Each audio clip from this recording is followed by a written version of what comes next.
Hello students, welcome to Mathemania. आज हम नया टॉपिक शुरू कर रहे हैं, सिंपल इंटरेस्ट। सिंपल इंटरेस्ट में कुछ चीज़ें हमें पहले तो सीखनी है, क्या क्या चीज़ें होती हैं। सिंपल इंटरेस्ट होता है, अभी मान लिया अभी हम किसी से 100 रुपये बोरो किए, तो अभी हमने जो ये बोरो किए ये अमाउंट तो क्या होता है, प्रिंसिपल अमाउंट। क्या कहलाता है, ये प्रिंसिपल अमाउंट। और इस पर अगर हमें जब दोगे वापस तो 110 रुपीज़ देना, मतलब 110 रुपीज़ देना, तो इसका मतलब वो 10 रुपीज़ का इंटरेस्ट हमारे से ले रहा है। अभी आप इसको ऐसे समझेंगे, देखो प्रिंसिपल होता है जो अमाउंट हम बोरोड करते हैं, ठीक है। इंटरेस्ट होता है एडिशनल मनी, मतलब इस पर हमने 10 रुपीज़ एक्स्ट्रा दिए ना, तो ये क्या हुआ, इंटरेस्ट हुआ। और अभी तीसरी टर्म आती है अमाउंट। अमाउंट क्या होता है, टोटल मनी, मतलब मैंने 100 रुपीज़ प्लस 10 रुपीज़, 110 रुपीज़ दिए ना, तो टोटल मनी कितनी हम रिटर्न करते हैं, वो क्या कहलाती है, अमाउंट, प्रिंसिपल प्लस इंटरेस्ट। फिर अगली टर्म आती है रेट।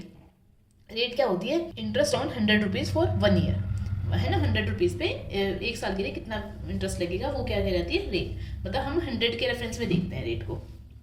सिंपल इंटरेस्ट क्या होता है, अब सिंपल इंटरेस्ट तो interest is calculated uniformly throughout the loan period, पूरे लोन पीरियड में यूनिफॉर्मली कैलकुलेट होगा इंटरेस्ट। अब सिंपल इंटरेस्ट के लिए फॉर्मूला होता है हमारा PRT upon 100, principal R rate of interest और time T for time upon 100।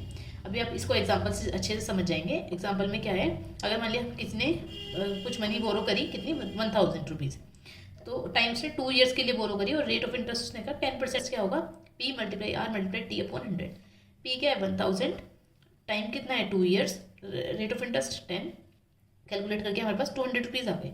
मतलब मुझे 1000 के ऊपर इतना इंटरेस्ट पे करना होगा, तो इसका मतलब मैं कितना अमाउंट पे करूँगी, principal amount plus simple interest. तो प्रिंसिपल कितना है 1000 प्लस 200 इक्वल टू 1200 रुपीज़ में पे करूँगी। तो ये क्या हुआ, हमारे पास टर्म हुई प्रिंसिपल, इंटरेस्ट, अमाउंट, रेट और सिंपल इंटरेस्ट, ये सब चीज़ें सीखने की। अभी हम नई वीडियो में मिलेंगे नए क्वेश्चंस के साथ।